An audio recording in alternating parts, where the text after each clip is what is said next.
हिमाचल घूमने आए एक पर्यटक में मंकी पॉक्स के लक्षण मिले हैं और उसके बाद प्रदेश में भी एक तरह से चिंता पैदा हो गई है कि क्या यहाँ पर मंकी पॉक्स तो नहीं फैला है, लेकिन क्या स्वास्थ्य विभाग के स्तर पर इसको लेकर आगे काम किया जा रहा है। इसी विषय पर बातचीत के लिए खबरें अभी तक के साथ मौजूद हैं प्रधान सचिव स्वास्थ्य सुभाशीष पांडा।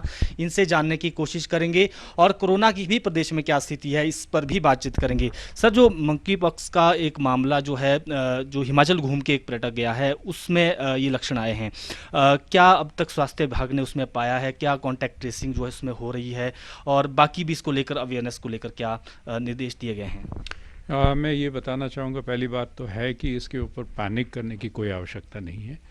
यही खबर है जो अभी तक फाइनल नहीं हुआ है, कंफर्म नहीं हुआ है कि एक कोई पर्यटक हमारे हिमाचल प्रदेश में आया हुआ था जो दिल्ली का बासिंदा है और वो मंकी पॉक्स पॉजिटिव पाया गया है और इस वक्त वहाँ पे लोकनायक हॉस्पिटल में एडमिटेड है। कहा जा रहा है कि उसका ट्रीटमेंट चल रहा है और सफलतापूर्वक चल रहा है और वो क्योर इम्प्रूव कर रहा है। जो हमें जानकारी मिली है विभिन्न सूत्रों से, जो अभी कंफर्म नहीं है, कि वो शायद हिमाचल प्रदेश में भी उससे पहले आया हुआ था। ये पिछले महीने की बात है शायद। तो उसको ध्यान में रखते हुए हमने एहतियात के तौर पे इमीडिएटली कॉन्टैक्ट ट्रेसिंग की कार्रवाई शुरू की है। हम उन एरिया जो कहा जाता है कि वो गया है, उस क्षेत्र में हमने अपने सर्वेलेंस टीम को भेजा हुआ है। वो जानकारी ले रहे हैं किसी के साथ अगर कांटेक्ट में वहाँ पे रहा है, किसी और को कोई उस प्रकार के सिम्टम तो नहीं है।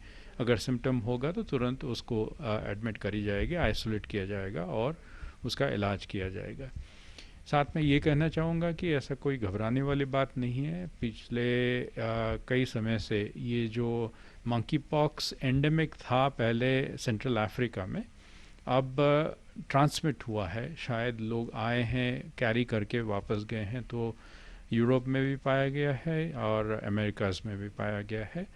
और जो आंकड़े बताते हैं कि करीब 16,000 लोग ऑलरेडी इसमें चपेट में आए हैं, क्या, लेकिन फेटलिटीज़ ना के बराबर है।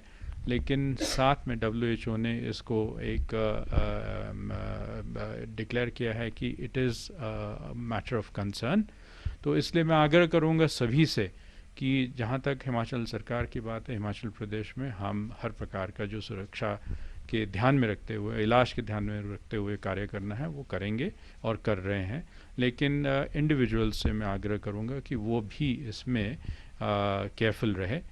एक विशेष बात यह है कि जैसे हम कोरोना के लिए कहते हैं कि मास्क पहन के रखिए, तो मंकी पॉक्स का ट्रांसमिशन का ज़रिया एक है रेस्पिरेटरी ड्रॉपलेट्स के माध्यम से। एक तो हो गया कि अगर बॉडी में जो मंकी पॉक्स के पॉजिटिव पर्सन है, बीमार है, वो उसमें लीशंस आते हैं, यानी कि वो खराश पड़ती है। उसमें से अगर लिक्विड बॉडी में लगेगा तो आपको होने का संभावना है। अगर आपने उसके व्यवहारिक कपड़े यूज़ करते हैं तो उसमें संभावना है। अगर आप उसके साथ रहे हैं तो संभावना है। और रेस्पिरेटरी ड्रॉपलेट से भी होने का संभावना है।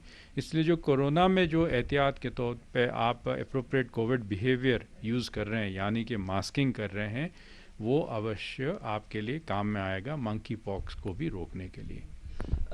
यानी यही मान के चले कि अभी यहाँ पर हिमाचल को लेकर कोई ऐसे पैनिक लेने वाली बात नहीं है, लेकिन फिर भी एहतियात जो है अगर माने तो किस तरह के एहतियात बरतने की ज़रूरत है? प्रशासन के स्तर पर भी क्या इसको लेकर जो एडवाइजरी दी गई है?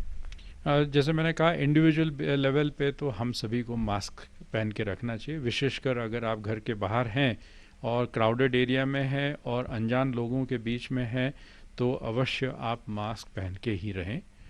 और सरकार के तौर पे, विभाग के तौर पे जो काम चल रहे हैं वो है कॉन्टैक्ट ट्रेसिंग की कर रहे हैं हम, दोनों, कोरोना के लिए भी as well as monkeypox के लिए भी।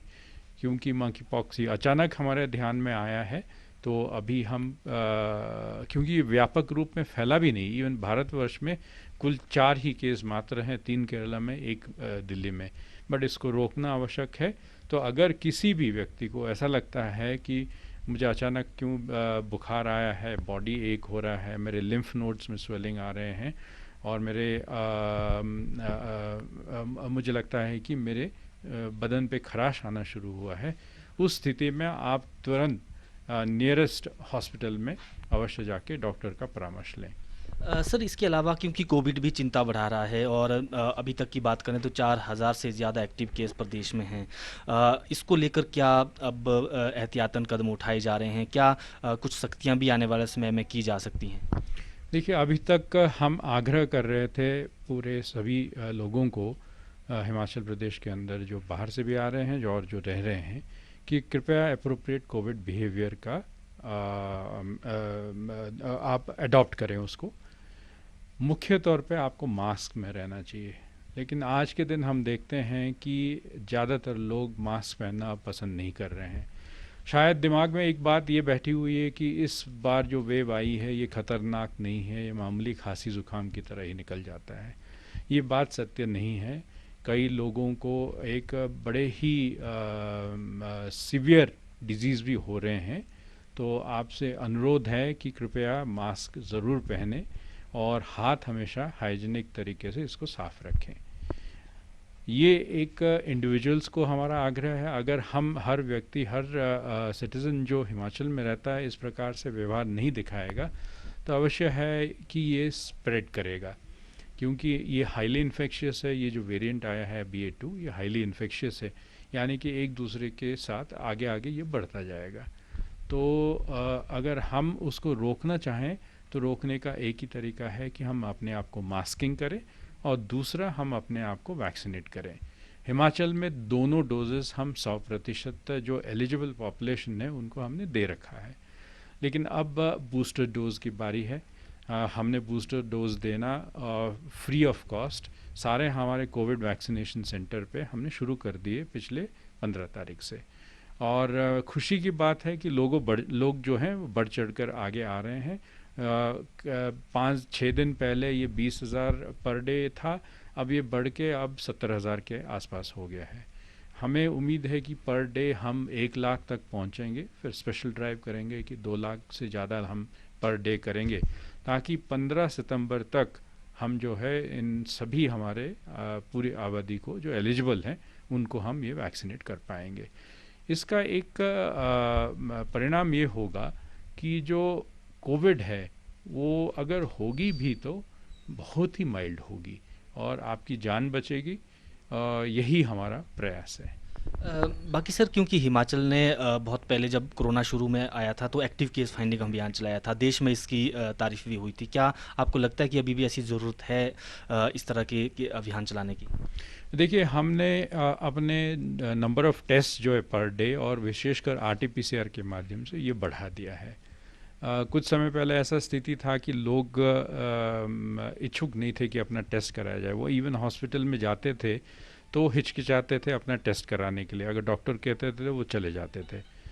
अब जो है ये मैंडेटरी हॉस्पिटल्स में कर दिया गया है कि जो पेशेंट इन्फ्लुएंजा लाइक इलनेस लेके आएगा, सिम्टम्स होगा उसका, यानी सर्दी खांसी ज़ुकाम वगैरह, तो उसका टेस्ट कराना आवश्यक है। नहीं तो वो पूरे हॉस्पिटल में फैलाएंगे और बाहर भी जाके फैलाएंगे। दूसरा, जो सीवियर और एक्यूट रेस्पिरेटरी इलनेस जिसको सारी कहते हैं, अगर सारी सिम्टम्स लेके कोई आया है उसका अवश्य टेस्ट कराया जाएगा। ये अनिवार्य होगा। हमारे मेडिकल हेल्थ रेगुलेशंस के तहत इसको कराया जाएगा और कोई मना नहीं करेगा। मैं आग्रह साथ में करना चाहूँगी, ये कोई जोर ज़बरदस्ती वाली बात नहीं है। पूरे देश को बचाना है, पूरे स्टेट को बचा के रखना है। हम नहीं चाहते हैं कि सामाजिक कोई असर पड़े, हम नहीं चाहते हैं कि कोई आर्थिक असर पड़े इस बीमारी का, इस वेव के दौरान, जैसे पिछले वेव्स में आया था। इसलिए हमें सभी को सहयोग करना होगा और अपना टेस्ट कराना होगा। RT-PCR टेस्ट कराएंगे हॉस्पिटल्स के अंदर। अब जो मेजर हॉस्पिटल्स है सभी ने मास्क पहनना अनिवार्य कर दिया है, क्योंकि देखा जा रहा था कि हमारे हेल्थ वर्कर्स जो है वो भी बीमार होना शुरू हो गए थे, क्योंकि पेशेंट जो है वो पहन के नहीं आ रहे थे मास्क। इसलिए अब उसको अनिवार्य करें ताकि हमारे हेल्थ वर्कर्स सही सलामत रहे, ताकि हम बीमार पड़ेंगे तो हमारा देखभाल कौन करे फिर।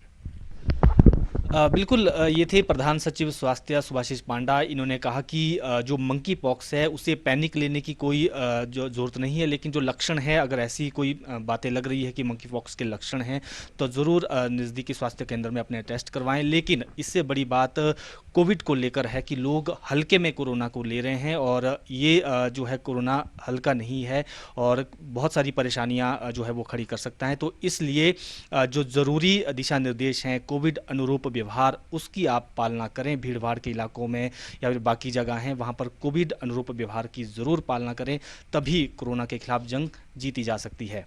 वीडियो जर्नलिस्ट सुभाष शर्मा के साथ प्रदीप ठाकुर, शिमला।